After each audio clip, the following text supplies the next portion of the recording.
Oh là là, il n'y a pas deux Saint-Esprits. Le même Saint-Esprit qui a conduit Siméon ce soir-là ou ce matin-là vers le Christ vous a conduit ici ce soir. Parce que vous croyez la promesse du Saint-Esprit. Et il a la même obligation envers vous qu'envers Siméon. La même, parce qu'il est Dieu et qu'il doit tenir sa parole. Alors je peux voir, Siméon, il désirait ardemment voir le Christ. Il croyait ce que la parole de Dieu lui disait, peu importe ce que disaient les critiques, il croyait la parole de Dieu. Il y avait un désir profond dans son cœur de voir le Christ et il croyait qu'il le verrait. Comme David disait, quand la profondeur appelle la profondeur. Beaucoup parmi vous croient en la guérison divine. Y croyez-vous? Vous croyez dans la guérison divine? La raison même qui vous fait croire à la guérison divine prouve qu'il y a une guérison divine. Quand nous sommes arrivés en Amérique, nous avons découvert l'Indien d'Amérique. Il adorait quelque chose, le soleil, la lune et la nature, parce qu'en lui-même, il est un être humain. Et il sait qu'il y a un créateur, donc il y a quelque chose dans son cœur qui fait appel à l'adoration. C'est ainsi avec chaque mortel. Vous pouvez adorer votre auto, votre travail, votre maison ou autre chose. Vous allez adorer quelque chose. Ainsi, s'il y a une idole, enlevez-la et laissez Jésus-Christ avoir la première place. Laissez-le être le premier. Alors, à la fin, la profondeur, comme David disait, quand la profondeur appelle la profondeur, au bruit de tes cataractes. Maintenant, la profondeur appelant la profondeur, par exemple, s'il y a une profondeur qui appelle, il doit y avoir une profondeur pour répondre à cet appel. Peut-être vais-je me rendre clair, comme ceci. Je suis un grand amoureux de la nature, et en allant dans les bois, j'observe le coucher du soleil, j'entends les animaux, les cris du monde sauvage. Ma mère est à demi indienne. Ainsi, il y a quelque chose à ce sujet dans mon sang qui fait que j'aime la nature. Et quand j'entends la profondeur de la nature, cet appel, il y a quelque chose qui embrase mon âme, je ne peux pas l'empêcher. Dernièrement, j'étais dans le Colorado et je me tenais sur une montagne et j'observais une mère aigle, comment elle transportait ses petits hors du nid sur ses ailes et les posait sur un grand pâturage. Et ensuite, elle est retournée là au sommet, le rocher le plus élevé qu'elle pouvait atteindre, et elle s'est posée là. Et elle a commencé à observer. Eh bien, je regardais avec mes jumelles, mon cheval était attaché à un arbre et j'observais. Et j'ai dit, Seigneur, j'aime ça. Et il me semblait, si jamais vous avez été près d'un nid d'aigle, ils le font avec des bouts de bois pointus et autre chose, ces aigles qui doivent marcher sur ses branches et ses épines. Ils ne connaissent rien d'autre. Mais un jour, leur mère a étendu ses ailes, ils ont grimpé dessus et elle s'est envolée. Je regardais ces petits qui étaient en train d'avoir un réveil de Pentecôte. Ils couraient ici et là sur cette herbe douce, picotant ici, gazouillant, sautant l'un par-dessus l'autre, aussi libre qu'il était possible. Je pensais, c'est exact. C'est comme un homme dans le vieux nid du monde qui ne connaît rien d'autre que ce que le diable peut lui donner. Mais un jour, Dieu le prend et l'assied à l'ombre d'un vert pâturage. Oh, comme il est heureux, il est libre. Il n'y a plus ni mal ni rien. Je pensais, mais pourquoi ces petits gars ne sont pas effrayés? Je me demande s'ils savent qu'il y a des coyotes là qui pourraient les attraper. Mais de temps à autre, ils regardaient vers le haut. Et ils voyaient là leur vieille maman qui les surveillait. Je pensais, que Dieu soit loué. C'est exact. Il m'a sorti du nid du monde. Et il a grimpé les remparts de la gloire. Il s'est assis sur la hauteur, surveillant son héritage, pour s'assurer qu'aucun mal ne lui arrivait. Je pensais que si un coyote venait à se diriger vers l'un de ces petits aigles, elle le grifferait à mort. Et je pensais, c'est vrai. Si Satan venait à poursuivre un croyant, il se retrouverait en face de Jésus-Christ. Après un moment, elle a tourné Sa belle tête majestueuse, en observant, elle était perchée sur le plus haut rocher qu'elle pouvait trouver, afin de tout voir. Ses yeux perçants d'aigle observaient. Et au bout d'un moment, je l'ai vu lever la tête, et à travers mes jumelles, je l'ai vu lever la tête et regarder autour d'elle. Elle humait l'air, je pensais, qu'est-ce que c'est? Venant du nord, un orage s'approchait. Le tonnerre grondait. Elle poussa un cri perçant et s'élança dans le vide. Elle étendit ses grandes ailes et se posa sur la verte prairie. Alors, chacun des petits aigles sautait rapidement sur son dos. Peut-être avait-il été instruit avant de quitter le nid. Ils plantèrent leurs petites pattes dans ses plumes et enfouirent leur bec accroché autour d'une plume. Et elle s'envola avec cette bande de petits aigles sur les ailes, et elle vola droit dans ce vent qui soufflait à 80 km/h pour aller se poser dans la fente du rocher. Je pleurais comme un bébé. Je pensais, un jour glorieux, lorsque ce réveil sera terminé, il viendra de la gloire, il étendra ses grandes ailes puissantes, et les petits aigles s'accrocheront avec leur bec dans ses plumes, et ils s'envoleront dans la gloire avec lui. La profondeur, qui appelle la profondeur. Si la profondeur appelle, il y a une profondeur pour répondre. Autrement dit, avant qu'il y ait un arbre sur la terre, il devait d'abord y avoir une terre pour qu'il puisse pousser. Dieu n'a pas créé la terre pour l'arbre pour la terre, mais la terre pour l'arbre. Il a créé la terre et puis il a commandé de produire l'arbre. Et la terre a appelé jusqu'à ce que l'arbre pousse. Avant qu'il y ait une nageoire sur le dos d'un poisson, il n'y avait pas d'eau pour qu'il puisse y nager. La raison pour laquelle il a une nageoire, c'est parce qu'il y a de l'eau pour qu'il puisse y nager. Tout ce que nous avons est pour un but, pour une raison. Ici, il n'y a pas longtemps, je lisais qu'un petit garçon mangeait la gomme des crayons. Il mangeait tout le caoutchouc qu'il pouvait trouver. Il a même mangé la pédale d'une bicyclette. On ignorait ce qui n'allait pas avec ce petit enfant. Alors on l'a emmené à l'hôpital pour un examen médical, à la clinique, et après l'avoir examiné, on a découvert que son petit corps avait besoin de soufre. Et il y a du soufre dans le caoutchouc, et il mangeait le caoutchouc pour avoir du soufre. Alors voilà, saisissez. S'il y avait quelque chose en lui qui réclamait du soufre, il devait y avoir du soufre quelque part pour répondre avant qu'il puisse le réclamer. Voyez-vous ce que je veux dire? Et quand la profondeur appelle la profondeur, avant qu'il puisse y avoir un appel de la profondeur, il doit y avoir une profondeur pour répondre. Alors aussi sûr, peut-être vous étiez des pécheurs il y a quelques années, peut-être que vous étiez dans une église formaliste qui ne croyait pas au baptême du Saint-Esprit, mais vous avez entendu le message. Il y avait quelque chose en vous qui réclamait plus de Dieu. Vous avez peut-être vécu dans un état justifié devant Dieu, mais vous vouliez le baptême de l'Esprit et vous en aviez faim. La raison même pour laquelle il y a un Saint-Esprit, c'est parce que vous avez faim. Vous ne l'auriez jamais désiré s'il n'y avait pas en vous quelque chose qui le réclamait. Voyez-vous ce que je veux dire? Alors la raison pour laquelle vous êtes ici ce soir, c'est parce que vous croyez en la guérison divine.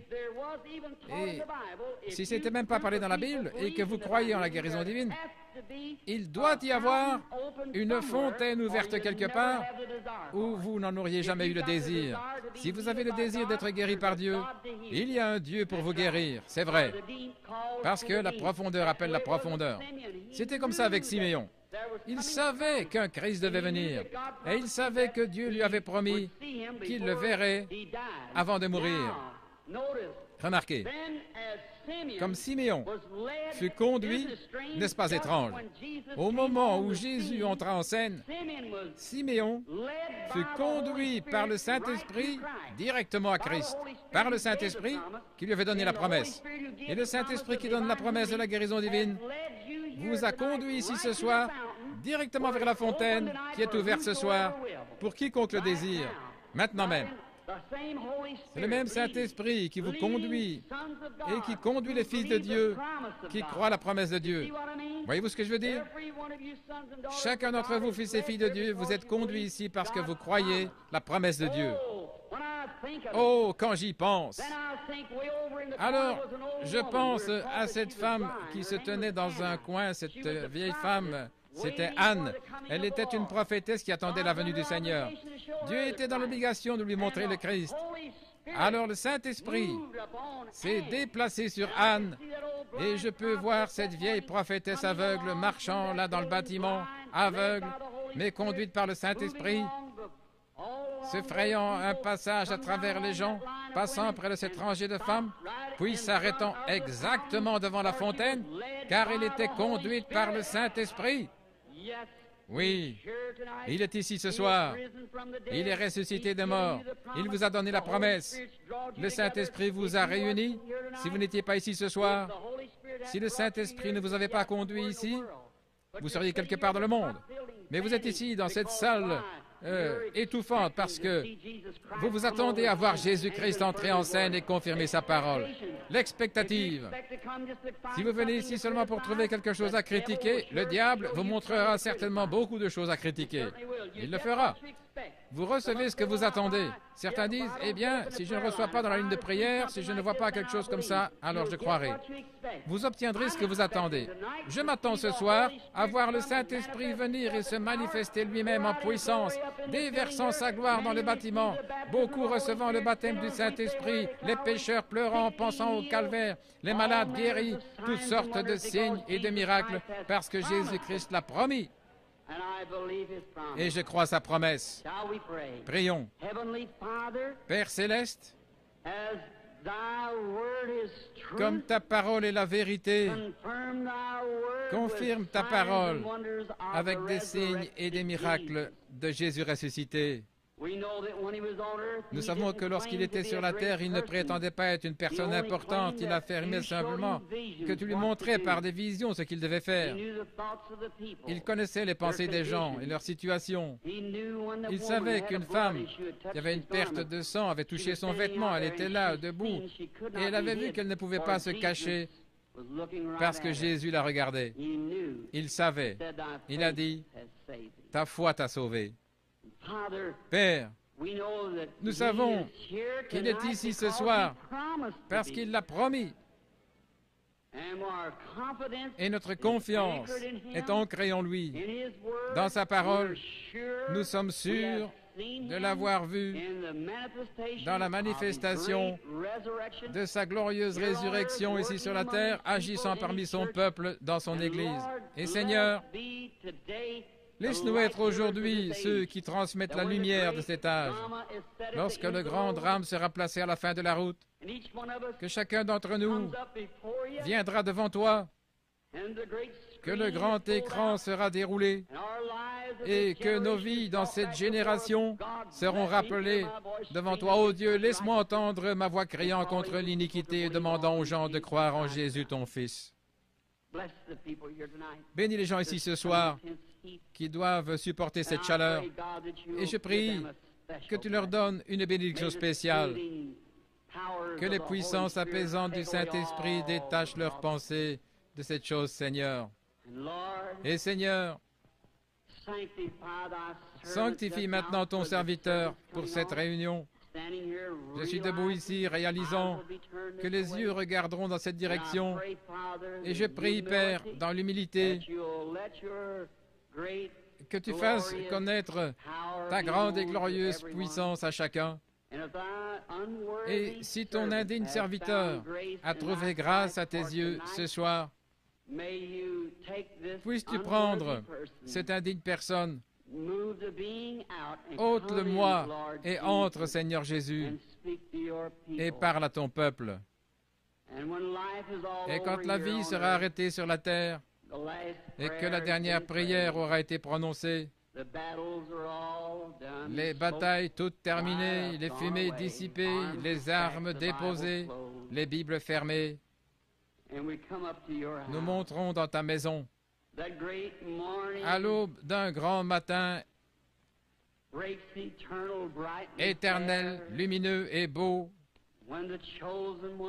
quand les élus seront rassemblés dans leur maison au-delà des cieux, comme dit le poète, Seigneur, lorsque nous verrons cette grande table dressée là pour le souper, longue de milliers de kilomètres, nous regardant l'un l'autre par-dessus la table, anciens combattants couverts de cicatrices, Des larmes de joie coulant sur nos joues, le roi se présentant dans sa beauté et sa sainteté, marchant le long de la table et essuyant de ses mains les larmes de nos yeux en disant « Ne pleurez plus, c'est terminé. Entrez dans la joie du Seigneur. » Les peines de la route ne sembleront plus rien alors, quand nous arriverons au bout du chemin. Aide-nous ce soir, Seigneur, à oublier ces choses qui sont du passé. Courons vers le but de la vocation céleste.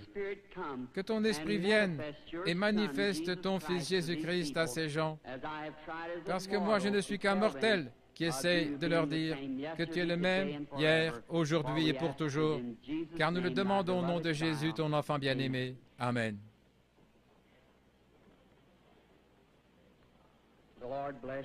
Que Dieu vous bénisse. Et ce soir, juste avant le service de guérison, excusez-moi d'être un bébé, mais il y a quelque chose qui fait battre mon cœur quand je parle de lui. Je me souviens quand au commencement, mes prédicateurs m'ont dit, voyant que j'avais des visions depuis mon enfance, ils ont dit, Billy, ne te laisse pas entraîner par cela, c'est du diable. Étant enseigné par des hommes d'église, j'ai cru en partie que ces visions pouvaient être fausses. Mais quand il est venu vers moi cette nuit-là, il m'a dit qui il était. Oh là là. Et je sais qu'il est ici maintenant. Et je connais sa présence et je sais que je l'aime. Je pensais, comment puis-je être un démon et aimer le Seigneur Jésus comme je l'aime? Comment mon cœur peut-il saigner pour lui? Et il connaît mon cœur. Alors il est venu et m'a parlé différemment. Et je le crois lui, parce que ce qu'il dit correspond à la parole de Dieu et leur parole ne correspond pas à la parole de Dieu. Parce que nous vivons en ces jours-là. Et maintenant, amis chrétiens, je veux dire cela à tous, car lorsque cela me frappe quelquefois, vous pourriez vous demander ce qui se passe. Je ne peux pas l'expliquer. C'est au-delà de toute explication. Mais je deviens si faible que je peux à peine rester debout après avoir rencontré une ou deux personnes. Vous pouvez ne pas le comprendre, mais lisez simplement les Écritures, elles le déclarent. Je crois que le prophète Daniel avait une vision et il dit que son esprit fut troublé pendant plusieurs jours, n'est-ce pas vrai? Et Jésus, lorsqu'une femme, ayant eu assez de foi pour le pousser à se retourner pour voir qui elle était, il a dit, « Je sens qu'une vertu, qu'une force est sortie de moi. » Et les gens qui sont là, ce n'est pas moi, chrétien, non. Je ne suis qu'un homme, le premier des pécheurs. Mais quelqu'un né hors de la saison pour vous, gens du plein évangile. C'est exact. Par grâce, par la grâce de Dieu, il me permet de vous appeler mes frères et sœurs. Et je vous aime. Et je ne suis pas ici ce soir pour être vu ou entendu. Je ne suis pas ici pour une raison financière, vous le savez. Ainsi, je suis ici à cause d'une chose, parce que j'aime Jésus et que je vous aime. Et je crois d'avoir été invité ici. Peut-être pourrais-je me soumettre à lui et il ferait quelque chose à travers moi qui vous ferait l'aimer davantage, croire en lui et être guéri par lui. C'est la seule raison que j'ai d'être ici. Que Dieu vous bénisse. Que Dieu vous bénisse, vous, les pasteurs et hommes d'affaires. Je vous le dis maintenant, parce que je deviens si faible parfois que je ne peux pas quitter l'estrade. Mon fils, l'administrateur et les autres veillent sur cela. Et je vais vous dire au revoir.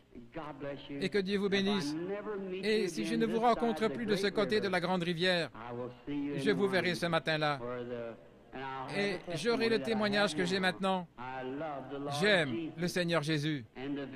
Quant aux visions, Dieu me donne des visions, c'est vrai, la Bible devant moi, et Dieu est mon témoin. Et j'affirme que ce que je peux dire seulement, ce qu'il me permet de dire par sa grâce, aussi priez pour moi. Et encore une chose que j'aimerais vous demander. Je vais en Afrique, en Inde, en Palestine, en Allemagne. Souvenez-vous de ces pays, de ce qu'ils étaient. Ne pensez pas que les docteurs sorciers et tous ces gens possédés de toutes sortes de démons vous défient sur le terrain. Et vous avez avantage à savoir de quoi vous parlez. C'est juste. Et quand les vents souffleront chauds et violents, et qu'il y aura de la persécution, alors je me souviendrai qu'à Washington, D.C., quelqu'un prie pour moi. Me le promettez-vous? Si vous le voulez, levez la main. Merci. Que Dieu vous bénisse. Merci beaucoup. Maintenant, je crois qu'hier soir, ils ont donné 100 cartes de prière hier soir. Et je crois que ce numéro était, ou que cette lettre était Y. Et je crois que j'ai appelé les 15 premiers hier soir. Je pense que c'est juste, n'est-ce pas les frères? Les 15 premières cartes ont été distribuées. Maintenant, nous voulons en appeler d'autres. Et peut-être, si la foi grandit ce soir, peut-être pourrons-nous recevoir 2 ou 3 groupes. Sinon, je demande à chaque personne, combien y a-t-il de personnes ici qui n'ont pas de carte de prière et qui désirent être guéris par Dieu ce soir? Levez simplement la main, ceux qui n'ont pas de carte de prière. Eh bien, c'est difficile à dire. Ça en est plein partout. Je vais vous demander quelque chose. Il se peut que ce soit la première fois que je vous rencontre. C'est bien dommage que nous ne puissions pas rester un peu plus longtemps pour ces réunions, afin que vous puissiez savoir comment accepter la guérison divine. Bien des fois, quand les gens sont guéris, une grosseur est un démon. Chaque maladie vient du diable. Dieu ne met pas la maladie sur ses enfants. C'est le diable qui fait ça. Et si Satan chasse Satan, vous dites, le diable guérit aussi. Mais Jésus a dit qu'il ne le peut pas. Il a dit, si Satan chasse Satan, son royaume est divisé. Ainsi, il ne peut pas le faire. Seul Dieu peut guérir. La médecine, les médecins ne prétendent pas guérir. Les frères Maillot font partie des plus hautes personnalités. Ils ont dit, nous ne prétendons pas guérir, nous prétendons seulement assister la nature. Il n'y a qu'un seul guérisseur et c'est Dieu. Ils peuvent suturer une plaie, mais ils ne peuvent pas guérir. Ils ne peuvent que suturer. Un dentiste peut arracher une dent, mais qui va guérir l'endroit? Ou encore, le médecin peut enlever l'appendice, mais qui va guérir l'endroit qu'il a coupé? C'est Dieu. La médecine ne peut pas fabriquer de tissus. La médecine n'est qu'une aide. Dieu est le guérisseur. Le médecin peut remettre votre bras en place, mais lorsqu'il l'a fait, vous n'en sortez pas guéri. Le médecin fait sa part, ce qu'on lui a enseigné et ce qu'il sait. Il remettra votre bras en place, mais il laisse Dieu le guérir. C'est vrai. Toute guérison vient de Dieu. Ainsi maintenant, croyez en lui. Et quelquefois, la vie sort de ses grosseurs, c'est le démon. Alors, ces grosseurs meurent. Si la vie sort de vous, bien sûr, vous allez mourir. La vie s'en va de vous, mais le corps est toujours là. Il se contracte.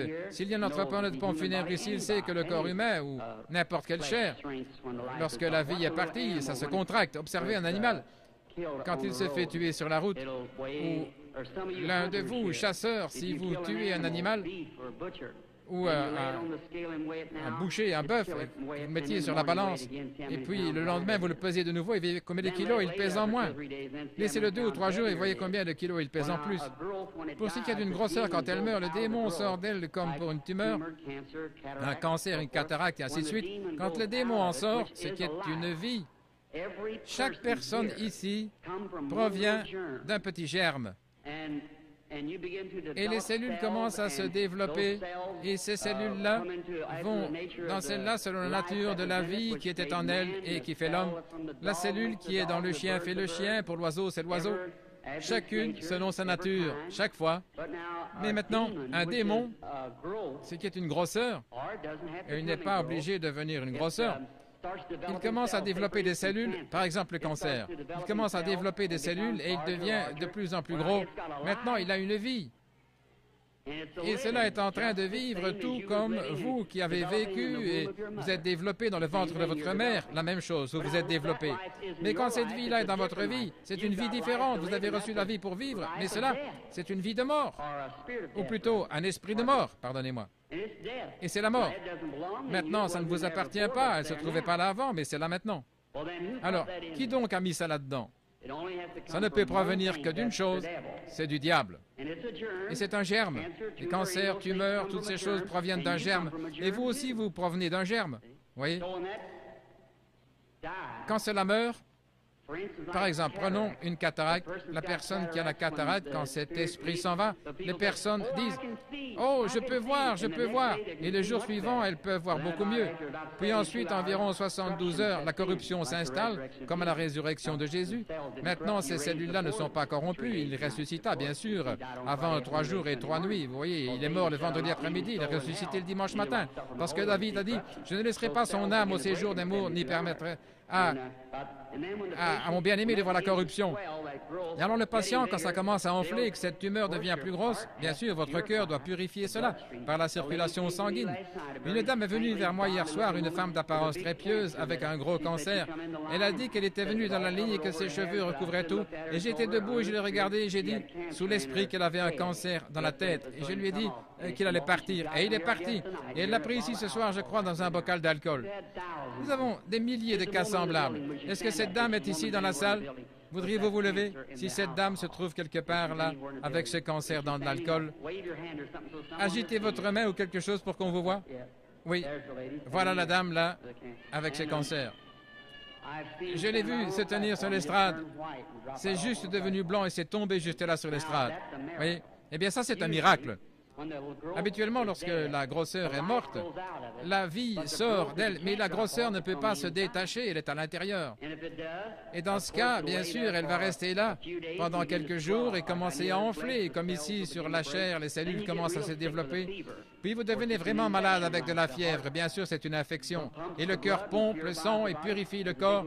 Et il y a un gros morceau de chair qui est détaché de votre corps. Le patient devient très malade. Alors ils disent, oh, je me suis senti si bien sur l'estrade, et c'est là pendant un jour ou deux, mais je crois que j'ai perdu ma guérison. Eh bien, frères, sœurs, c'est le meilleur signe du monde que vous avez votre guérison.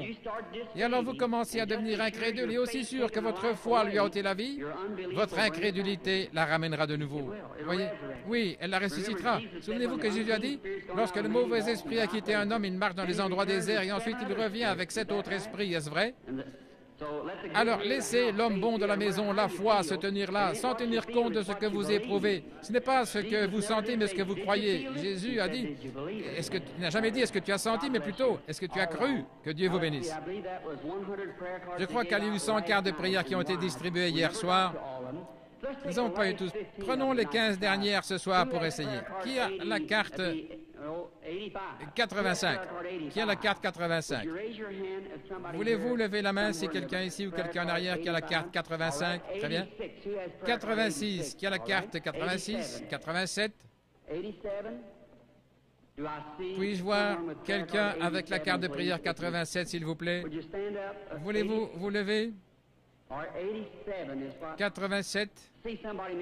Voyez, si quelqu'un ne peut pas se lever, peut-être sont-ils sur un brancard où ils sont sourds et ils pensent « personne ne m'aide ». J'en reçois le retour de flamme dans mon bureau. Ils disent « j'étais là et vous avez seulement dit de là et de là et de là et personne ne m'a aidé ». Peut-être était-il sourd. Regardez, nous avons 85, 86, 87. Regardez sur la carte de votre voisin, il est peut-être sourd, il ne peut pas entendre. 87? Merci, sœur. 88, qui a le 88? La carte 88, est-elle dans la salle? 89? La carte de prière 89? Pouvez-vous vous lever? 89? Y a-t-il quelqu'un pour le 89? 90? 90? Crois seulement. Maintenant, chacun d'entre vous ici, si vous voulez seulement faire ce qu'il vous dit de faire, peu importe ce qu'il vous dit de faire, faites-le. Faites seulement ce qu'il vous dit. Bien, je suis votre frère et je ne suis qu'un homme. Maintenant, s'il veut venir et prendre cette pauvre carcasse et la bénir assez pour laisser son Saint-Esprit agir au travers d'elle, alors vous verrez Jésus-Christ se déplacer dans cet auditoire. Peu importe de quelle façon il veut se confirmer ici, si vous ne croyez pas en moi, il ne peut rien faire pour vous. N'est-ce pas vrai? Peu importe s'il était là debout à mon côté, assez visible pour que vous puissiez le voir. Mais si vous ne me croyez pas, je ne pourrai rien faire pour vous. Mais mes paroles seront exactement ce qu'il a dit dans les Écritures. Et je prierai de tout mon cœur que Dieu vous aide, parce qu'il y a probablement ici des mères et des pères, entre autres, qui sont malades, affligés, nécessiteux, et je demanderai à Dieu de vous aider au mieux de ma connaissance. Très bien. Alignez-vous ici à droite. Maintenant, courbons tous la tête un instant. Père bienveillant, nous te prions au nom de ton Fils Jésus. Puisse le Saint-Esprit venir maintenant et manifester les œuvres de Jésus-Christ. Bénis ces gens partout et fais qu'ils soient tous en bonne santé. Guéris-les, donne-leur la santé et le bonheur. Et maintenant, Père, pour faire cela, tu connais la fragilité de ton serviteur. Et je ne sais que dire ou que faire. Et maintenant, j'ai fait tout ceci à ton commandement. Et je crois que tu seras ici ce soir pour bénir et aider ces gens. Et Père, si tu voulais seulement laisser le Saint-Esprit venir vers ton serviteur et nous révéler ces choses, ce que nous devrions faire et comment nous devrions les faire, alors nous serons tous heureux et pleins de joie. Et cet auditoire croira en toi d'un seul cœur et d'un même accord. Et Père, je te demande ceci en tant que ton serviteur. Ne laisse pas une seule personne faible quitter cette salle ce soir. Que chacun reparte bien et en bonne santé et réjoui. Fais-le, veux-tu, Père? Je t'en prie avec la grâce dans mon cœur et la foi dans le nom de Jésus-Christ. Amen. Maintenant, bien souvent, y a-t-il quelqu'un à ses projecteurs qui puisse les déplacer? Quelquefois, le Saint-Esprit vient. Beaucoup d'entre vous ont vu la photo. Si jamais je reviens, je vous en apporterai quelques-unes. Comme Frère Moore le disait ce soir, il a été pris plusieurs fois. Et dans les livres, je pense que vous tous les avez. J'en avais seulement 2 caisses. J'espère que vous les appréciez vraiment. Si vous regardez à l'intérieur, vous verrez une autre photo montrant où elle s'est arrêtée. Le photographe d'un quotidien a pris celle-là à Camden, dans l'Arkansas, mais elle ne fut pas authentifiée comme celle de l'American Association. Il l'a prise et ensuite elle devient authentique. Et ainsi, et plusieurs milliers de gens. Je me trouvais dans la rivière ici il y a quelque temps, baptisant 500 personnes après un réveil. Quand elle est descendue à l'endroit précis où je me tenais, des gens se sont évanouis et partout, c'était comme un grondement et du feu qui crépitait.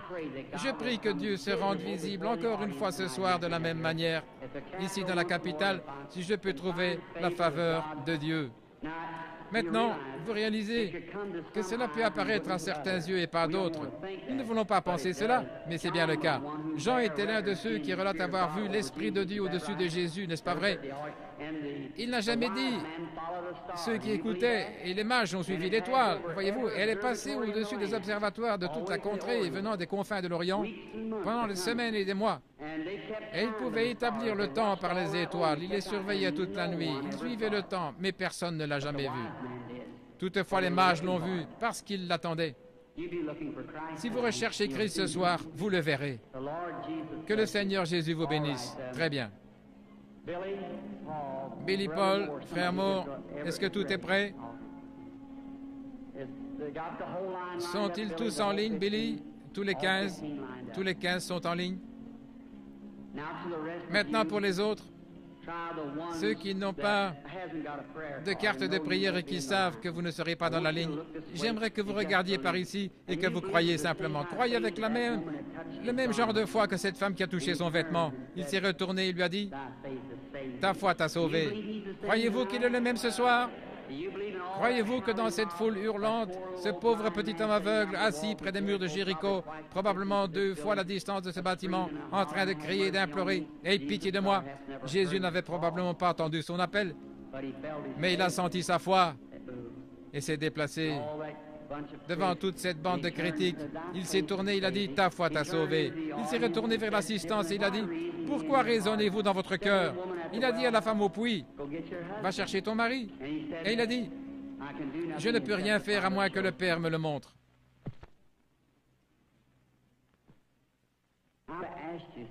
Je vais vous demander une chose. Si ce que j'ai dit est la vérité, si c'est la vérité, alors Dieu est obligé envers sa parole. Pas envers moi, mais sa parole, n'est-ce pas vrai? Il est obligé envers sa parole. Et alors il le fera arriver exactement de la manière qu'il a dit vouloir le faire. Et s'il le fait, voudriez-vous tous recevoir Jésus-Christ si vous ne l'avez pas encore fait? Et vous qui êtes ici, qui pouvez voir sa miséricorde envers les autres pour guérir, il aura pitié de vous si vous voulez seulement avoir la foi et croire. Priez seulement et dites, Seigneur, je suis un croyant, je désire que tu me guérisses ce soir, et Dieu le fera. Nous venons de quitter l'Afrique récemment, où je dois retourner dans quelques semaines, en Afrique, en Inde, en Palestine, en Allemagne, pour le ministère. Et à Durban, en Afrique du Sud, après que 3 ou 4 personnes soient passées par la ligne de prière et qu'ils ont vu la puissance du Saint-Esprit toucher les gens, voyant ce que Dieu faisait, 30 000 ont accepté Jésus comme sauveur personnel après un seul appel à l'autel. 30 000 d'une fois. Ainsi, je vais prendre la parole de Dieu pour règle et nous irons dans le monde entier prêcher l'Évangile. L'Évangile ne vient pas seulement par des paroles, mais par la puissance et la démonstration du Saint-Esprit. Ainsi, l'Évangile, c'est démontrer la puissance du Saint-Esprit. Dans des pays où je suis allé, ils disent, nous ne voulons pas de missionnaires. Nous en savons plus que vous à ce sujet. Mais la chose que nous voulons voir, c'est quelqu'un qui a assez de foi pour rendre manifeste la parole de Dieu. C'est ce qu'ils veulent voir. Et c'est comme cela qu'ils se convertissent. C'est comme cela qu'ils trouvent Christ. C'est parce qu'ils croient de cette manière-là. Et je fais confiance à Dieu de tout mon cœur qu'il y en aura beaucoup, beaucoup ici ce soir qui trouveront Christ le même pour leur cœur.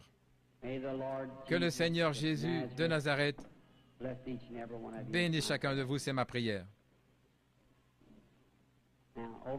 OK? Ce n'est jamais l'homme qui cherche Dieu, mais c'est Dieu qui cherche l'homme. Jamais aucun homme n'a cherché Dieu dans le monde entier. C'est Dieu qui cherche l'homme. Quand au début l'homme a chuté dans le jardin d'Éden, cela a montré les tendances de l'homme. L'homme s'est caché, c'est Dieu qui a cherché l'homme. Jésus a dit, aucun homme ne peut venir à moi, à moins que mon Père ne l'attire. Il doit être attiré par le Père premièrement. Et j'aimerais vous expliquer quelque chose. Le fait d'avoir une vision. Combien de personnes ici ont-elles jamais eu un songe? Je pense que les 2/3, vous avez eu des... Il est vrai que beaucoup de gens ne rêvent pas. C'est votre subconscient. Ici se trouve votre première conscience et là se trouve votre subconscient. C'est sur votre subconscient que j'essaie d'agir par le Saint-Esprit. Quant à cette première conscience, je pourrais demander à cet homme, à n'importe qui ici, « Croyez-vous cela? » « Oh oui, monsieur, vous le croyez ici? Mais qu'en est-il de cet homme là-bas? » C'est lui qui fait marcher le bateau, ce n'est pas l'homme au poste de pilotage, c'est l'homme là, à la salle des machines. Quelquefois, quand vous vous endormez, vous pénétrez dans ce subconscient et vous rêvez. Et vous rêvez de choses que vous avez faites quand vous étiez ici. Puis, quand vous vous réveillez, vous vous souvenez des choses que vous avez rêvées. Vous qui rêvez, les rêves que vous avez faits il y a plusieurs années, vous vous en souvenez encore. Eh bien, il y avait une partie de vous, quelque part, n'est-ce pas? Sans cela, vous ne vous en souviendriez pas. Quelque chose que vous avez il y a plusieurs années. Quand l'homme dort profondément, son subconscient est bien loin, il ne pourrait jamais l'atteindre. Mais pour un voyant, son subconscient n'est pas loin. Il n'est pas ici non plus. Il est juste ici. Il ne s'endort pas. Il a les yeux ouverts et il voit simplement. Dieu donne à cet homme un lieu où il peut dormir profondément et ne pas rêver. Dieu a donné à l'homme la manière de rêver. Si je disais, fais un rêve, vous ne pourriez pas le faire. Alors, Dieu place dans l'Église certains, des apôtres, des prophètes, des dons de guérison, n'est-ce pas vrai? Ils sont tous pour le perfectionnement de l'Église. Paul a dit, s'il entre et que tous vous parliez en langue et qu'un incrédule entre, ne dira-t-il pas que vous êtes tous fous? Mais si quelqu'un prophétise et révèle les secrets du cœur, Ne tomberont-ils pas sur leur face disant vraiment Dieu est avec vous? N'est-ce pas vrai? Est-ce que c'est l'Évangile? Eh bien, n'était-ce pas Jésus-Christ hier? Ne l'est-il pas aujourd'hui? Vous pouvez croire en lui en parlant en langue. Vous pouvez croire en lui par le Saint-Esprit. Mais moi, je crois en lui dans la pleine mesure qu'il est le même Seigneur Jésus. Il n'est pas mort. Il est ressuscité des morts. Et il est ici ce soir. Ici, sur l'estrade, maintenant. Et puisse-t-il nous venir en aide et nous bénir. Je n'ai jamais été ici auparavant, que je sache, et il n'y a pas une âme vivante que je vois devant moi, que je connaisse. Très peu ici sur l'estrade. Frère Bosé, je me souviens de lui. J'ai vu le monsieur là près de lui, je ne me souviens pas de son nom. Il y a là frère Lindsay. Je connais peut-être 2 ou 3 prédicateurs ici dans cette salle. Mais Dieu vous connaît tous, n'est-ce pas vrai? Il vous connaît tous. Maintenant, voici cette dame debout ici. Dieu dans le ciel, Dieu sait que je ne l'ai jamais vue de ma vie. Sommes-nous étrangers l'un à l'autre, madame? Nous sommes parfaitement inconnus. Mais Dieu la connaît. Si Jésus est le même hier, aujourd'hui, éternellement, changeons le tableau maintenant et voyons ce qu'il était hier lorsqu'il cherchait à découvrir quelque chose concernant une femme. Il a dit « Apporte-moi à boire ». Elle a dit « Eh bien, ce n'est pas l'habitude que ça se passe entre les Juifs et le reste des Samaritains. » Mais Jésus lui parla quelques instants. Il trouvait exactement quel était son problème, n'est-ce pas vrai? Si Jésus est ressuscité des morts et qu'il habite en nous ce soir, encore un peu de temps, et le monde ne me verra plus, cependant vous me verrez, parce que c'est un pronom personnel, je serai avec vous et même en vous jusqu'à la fin du monde. C'est la vérité de l'Évangile.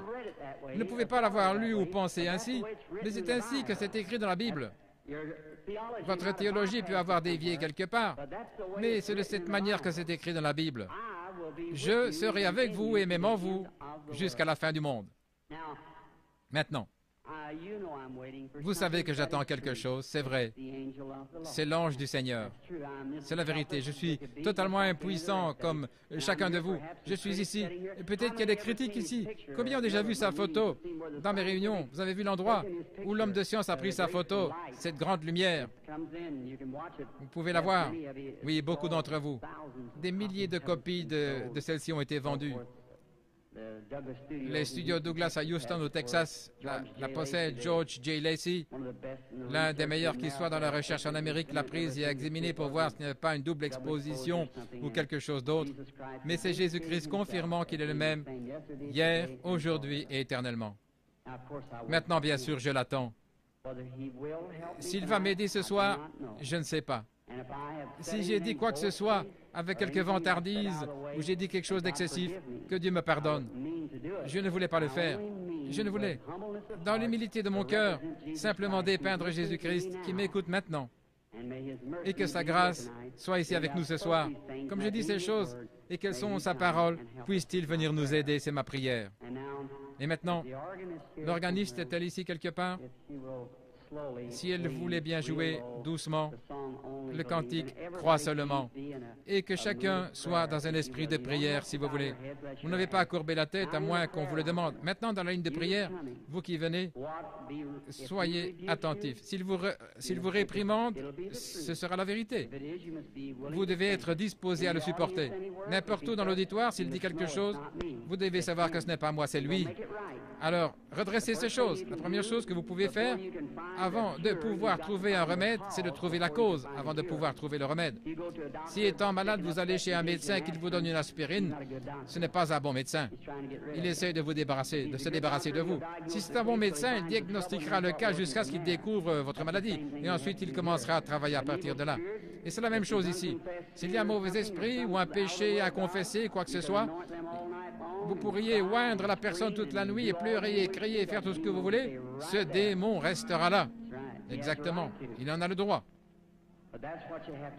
Et c'est ça que vous devez surveiller. Si Dieu a mis une malédiction sur quelqu'un pour quelque chose, alors vous venez et vous l'ôtez. Vous aurez des ennuis comme Moïse en a eu. C'est vrai. Il est ici, le Saint-Esprit. Maintenant, au nom de Jésus-Christ, le Fils de Dieu, je prends chaque personne ici sous mon contrôle pour la gloire de Dieu. Je désire vous parler une minute, sœur. Vous êtes consciente que quelque chose est en train d'arriver, bien sûr, voyez, cela vient d'arriver. Si c'est vrai, faites-le savoir aux gens en levant la main. C'est juste. C'est sa présence, c'est ça, voyez-vous. Je vous suis inconnu, je ne vous ai jamais vu de ma vie. Si le Saint-Esprit dont j'ai parlé, si Jésus-Christ est le même hier, aujourd'hui, éternellement, et si j'ai vraiment témoigné de cela aux gens, et déclaré cela comme étant la vérité, et il est le même, alors il me révélera quelque chose à votre sujet qui vous aidera à croire en lui. Si vous êtes ici, je ne sais pas quel est votre besoin, mais lui, il le sait. Si Dieu le permet, voudriez-vous accepter votre guérison ou ce que vous voudrez, que ce soit de l'argent ou la chose que vous êtes venu demander, ou alors pour des troubles familiaux, quoi que ce soit? Il le sait. Il peut me le faire savoir, n'est-ce pas? Et cela le rendrait pareil à ce qu'il était lorsqu'il parlait à la femme au puits. Je vous parle seulement comme il l'a fait pour contacter votre esprit. Et je vous vois en train de vous éloigner de moi. Je vois que vous avez eu un grand choc. C'est un accident. La voiture a été démolie, vous avez été projeté en l'air comme ça et cela vous a blessé quelque part dans votre cou et un cancer s'y est installé. Et vous êtes un genre d'enseignante dans les Écritures. Croyez-vous que Jésus-Christ vous guérit? Père Dieu, au nom de ton Fils Jésus-Christ, par l'autorité de la parole de Dieu auprès d'une femme mourante, je demande à cette chose mauvaise de la quitter. Satan, tu es dévoilé. Ainsi, sors de cette femme, alors que l'Église du Dieu vivant te commande de la quitter au nom de Jésus-Christ. Amen. Maintenant, sœur, un instant, je veux seulement vous parler. Bien sûr, vous savez que c'est parti maintenant, ça restera ainsi. Voyez-vous, votre gorge, tout est parti. Tout est parti. Le goitre a quitté sa gorge. Que Dieu vous bénisse. Allez votre chemin maintenant et soyez reconnaissante, réjouissez-vous. Ayez simplement foi dans le Seigneur Jésus. Faites qu'il soit le centre de votre pensée maintenant même, le Seigneur Jésus. Comme vous pensez à ces choses, pendant qu'ils pensaient à ces choses, ils étaient d'un même accord. Rappelez-vous que Jésus est le même hier, aujourd'hui et éternellement. Il est le même aujourd'hui. Ayez foi. Regardez par ici l'auditoire et croyez de tout votre cœur et donnez-moi toute votre attention. Soyez en prière. Gardez la foi en Dieu.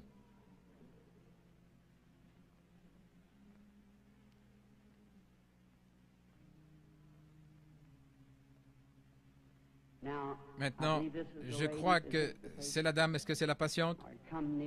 Approchez-vous, sœur. Bien sûr, cela ne vous fera pas de mal. C'est seulement sa présence dont vous êtes consciente. Et, frères et sœurs, je suis votre frère. Ceci n'est pas de la psychologie. J'ai senti cela venir de l'auditoire. Ce n'est pas le cas. C'est le Dieu Tout-Puissant. Voyez? Ce n'est pas de la psychologie, non. Maintenant, ne faites pas ça. Pensez seulement que c'est le Seigneur Jésus. Voyez-vous, d'un même accord. Maintenant, sœur, je désire seulement vous parler un petit instant. Nous sommes étrangers, je suppose. Mais Jésus-Christ nous connaît tous les deux. Et c'est la première fois que nous nous rencontrons sur terre. Mais lui vous connaît. Il vous a nourri toute votre vie. Et il me connaît. Et si moi, votre frère,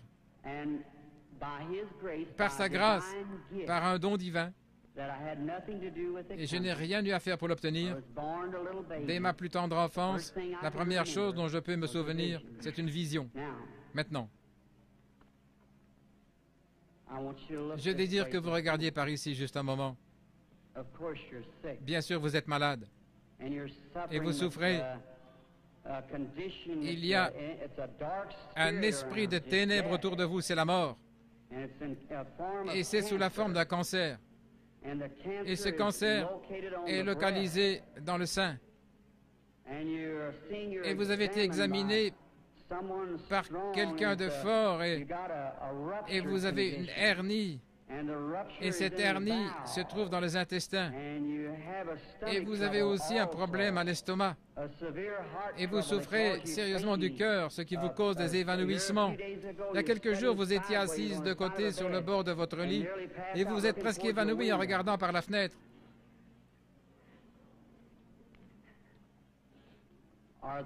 Ces choses sont-elles la vérité? Entièrement vraies. Eh bien, quoi que ce soit, cela vous a quitté. Qui connaissait votre vie? Était-ce Jésus-Christ? L'acceptez-vous ainsi? Merci. Vous êtes bien disposé. Vous savez que quelque chose de surnaturel est ici. Et si seulement vous croyez que c'est le Seigneur Jésus, comme je vous l'ai prêché selon la parole, et vous croyez que c'est le Seigneur Jésus, je sais qu'il y a encore un esprit de ténèbres au-dessus de vous maintenant. C'est quelque chose de très sérieux. Je vois votre nom est Eva et votre nom de famille est York et vous habitez dans cette ville et le numéro de votre maison est le 613 de la 6e rue. Allez chez vous pour être guéri. Que Dieu vous bénisse. Allez, réjouissez-vous et soyez heureuses. Ayez seulement foi.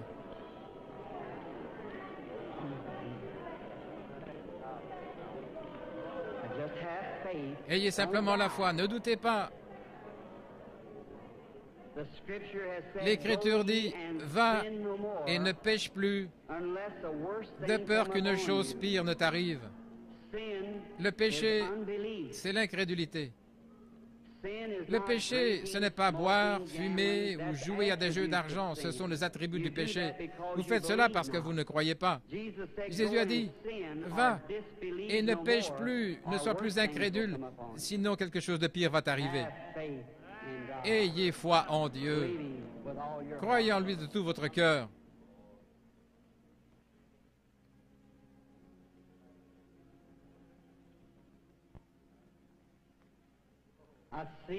Je vois la lumière suivre cette femme maintenant.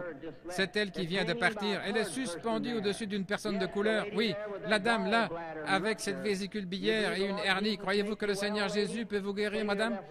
Vous qui êtes assise là, si vous croyez de tout votre cœur, vous pouvez vous lever, proclamer votre guérison et être guéri au nom du Seigneur Jésus. Que Dieu vous bénisse. Ayez foi en Dieu. Croyez-vous?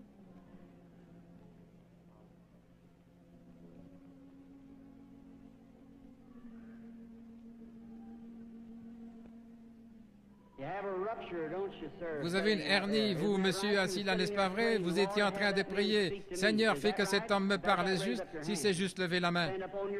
Tenez-vous debout. Votre foi vous a guéri, frère. Rentrez chez vous. Jésus-Christ vous guérit. C'est le même Seigneur Jésus. Vous n'avez pas besoin d'être ici en haut. Vous avez besoin d'avoir la foi.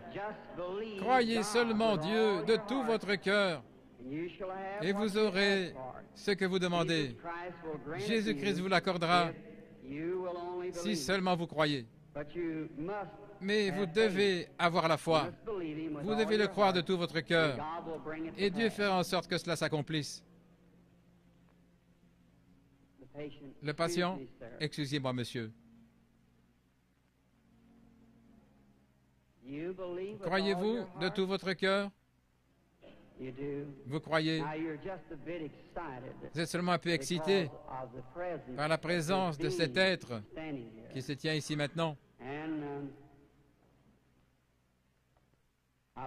Et je crois que vous êtes de l'extérieur. Vous venez d'une capitale, de Richmond, en Virginie. Vous avez un cancer. C'est à l'intérieur de votre bouche, sur la mâchoire. Est-ce correct? Voulez-vous rentrer chez vous guéri? Acceptez Jésus comme votre guérisseur. Et au nom de Jésus-Christ, que cela quitte cet homme. Que Dieu vous bénisse, monsieur. Allez en croyant. Que dites-vous? Je sais maintenant, je vous vois comme une personne d'apparence plus jeune, beaucoup plus jeune que ce que vous êtes en ma présence. Vous souffrez d'une sorte de mal de tête et c'est arrivé il y a de nombreuses années, il y a environ 25 ans que votre mal de tête a commencé. Et cela vous a tourmenté depuis lors. Vous êtes une grande croyante. Et vous avez prié pour cette heure-ci. Vous avez prié Dieu que si vous pouviez seulement venir vers moi et que je prie, vos maux de tête cesseront. Ces choses sont-elles vraies? C'est vrai. Vous avez entendu ce qui a été dit, mais ce n'était pas moi, c'était seulement ma voix. Bien sûr, quoi que ce soit, il y a quelque chose que je me souviens avoir vu une jeune personne ou quelque chose ainsi. Est-ce la façon dont ça a été dit? C'est exactement ainsi. Croyez-vous que c'est Dieu qui l'a fait? Vous êtes sûr que Dieu est ici? Juste un moment. Je vois autre chose. Une jeune femme semble se tenir près de vous. C'est votre fille. Oui, vous étiez sur le point de partir, quelque part en voyage, vous alliez la voir, elle habite l'Indiana, Richmond en Indiana, c'est l'endroit où elle vit. Son mari est un prédicateur et elle vous a écrit une lettre ou quelque chose ainsi vous disant de ne pas venir parce que j'allais venir ici. Est-ce vrai? Vous êtes guéri. Vous pouvez aller votre chemin. Que Dieu vous bénisse.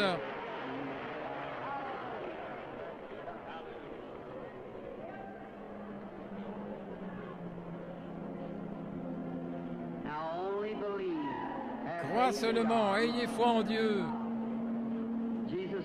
Jésus-Christ est le même hier, aujourd'hui, éternellement. Ayez seulement la foi et croyez. Que Dieu vous bénisse, chère personne de couleur qui criait. Il est toujours prêt à vous aider lorsque vous croyez, prêt à aider les gens dans le besoin. Un instant, cette dame. Maintenant, je vois le Saint-Esprit se tenir dans le coin. Il est au-dessus d'une dame de couleur.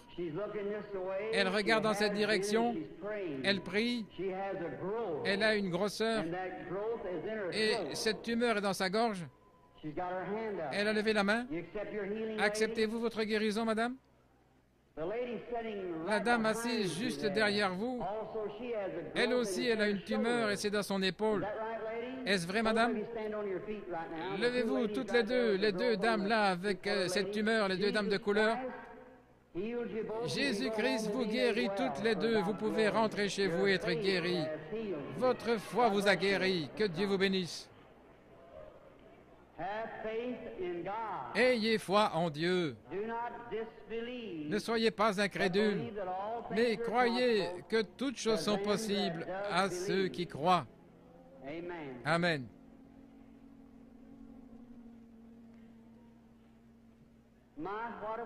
Oh, quelle banque de foi dans cette salle! Ça semble vraiment laiteux partout dans le bâtiment. Vous êtes certainement dans l'Esprit du Seigneur maintenant. Tout peut arriver.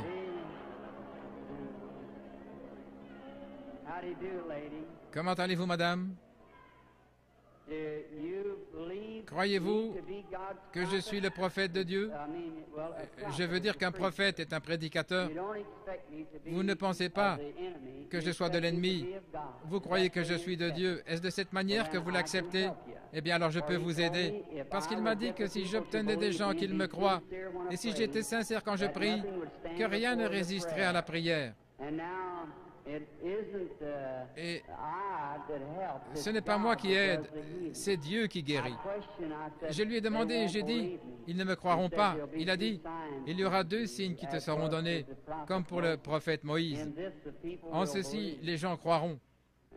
Et l'un de ces signes était de révéler aux gens les secrets de leur cœur. Vous n'êtes pas ici pour vous-même. Bien que vous soyez nerveuse et éreintée, mais cela est dû à la maladie de cet enfant. Cet enfant ici souffre. Cela a été déclaré par les médecins comme étant sans espoir. C'est la leucémie. N'est-ce pas vrai? Vous avez amené l'enfant de l'extérieur de la ville. Vous avez voyagé de l'ouest vers l'est pour venir ici. Vous venez d'un État qui a des montagnes. C'est la Pennsylvanie. Et votre ville, je crois, est Chambersburg. Est-ce vrai? Amenez-moi l'enfant. Petite sœur, si le Seigneur Jésus était ici, il poserait ses mains sur toi. La mort te quitterait et tu vivrais. Crois-tu que je suis son serviteur? Alors, à sa place, je pose mes mains sur cet enfant et la bénis. Et je demande que le démon quitte l'enfant et que la vie entre dans cet enfant et qu'elle vive et soit guérie. Sors de cet enfant, Satan, par l'autorité de la Bible de Dieu, avec un don divin donné par un ange. Je t'adjure de quitter cet enfant. Sors d'elle. Crois-tu que tu vas aller bien? Que Dieu te bénisse. Tourne-toi et fais signe à l'auditoire avec la main. Que Dieu te bénisse, petite fille qui a une grande foi. Sois guérie. Que Dieu te bénisse, ma chérie. Va et sois guérie. Mais croyez-vous son prophète, son serviteur? Croyez-vous que Dieu est proche et que son esprit est présent et que ce qui se fait maintenant est dû au Seigneur Jésus? Ce n'est pas moi, je ne suis qu'un homme. Si Dieu veut me faire connaître ce qui ne va pas avec vous, comme confirmation que je suis son prophète, me tenant ici et révélant la vérité, ainsi qu'il a dit à la femme, va chercher ton mari. Elle a dit, je n'en ai pas. Il a dit, tu en as eu 5. Elle a dit, je vois que tu es un prophète. Je perçois que tu es un prophète. Et ce même esprit qui était sur ce Fils de Dieu, il a promis de l'envoyer de nouveau sous la forme du Saint-Esprit, qui serait avec nous et demeurerait en nous jusqu'à la fin du monde. Le croyez-vous? Alors il peut connaître vos problèmes maintenant. Vous avez un problème de cœur. N'est-ce pas vrai? Que chaque personne souffrant du cœur se lève ici. Vous pouvez être guéri maintenant, peu importe quelle est votre maladie de cœur. Seigneur Dieu, tu connais nos forces et à quel point nous sommes faibles et sans force. Mais Seigneur, nous savons combien tu es fort. Et la maladie de cœur est une maladie contre laquelle nos médecins ne peuvent rien faire. Mais Seigneur, qui créa le cœur? C'est toi. Je réprimande maintenant cette puissance de démon qui tient ces personnes liées par une maladie de cœur. Qu'elle sorte de chacune d'elles au nom de Jésus-Christ. Amen. Que Dieu vous bénisse, sœur. J'aimerais seulement vous dire quelque chose. Vous vous sentez différente maintenant de ce que vous êtes senti pendant longtemps. Ainsi, les gens sauront qu'il y a un esprit de ténèbres. Vous aviez des souffrances pénibles et vous étiez couché et maintenant, cela est parti. Vous êtes complètement guéri. Ayez foi en Dieu. Très bien.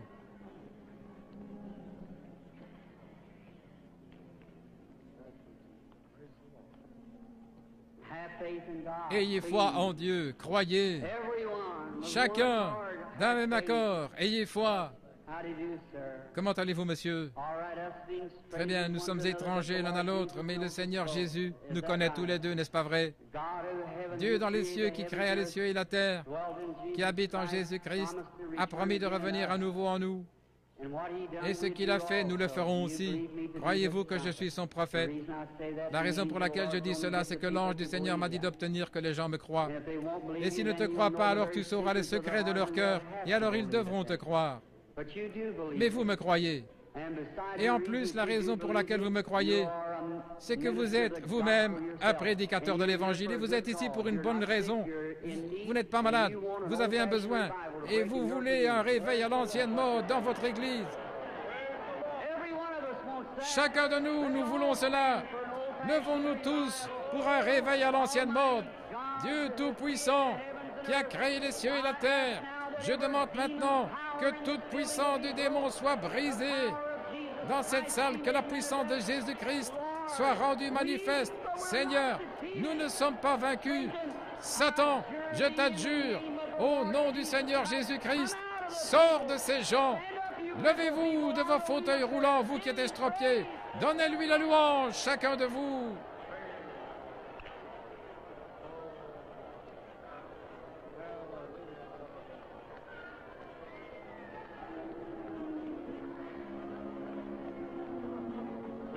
hands and keep praising God. Whatever your needs are, receive it. Yes. Blessed be the name of the Lord.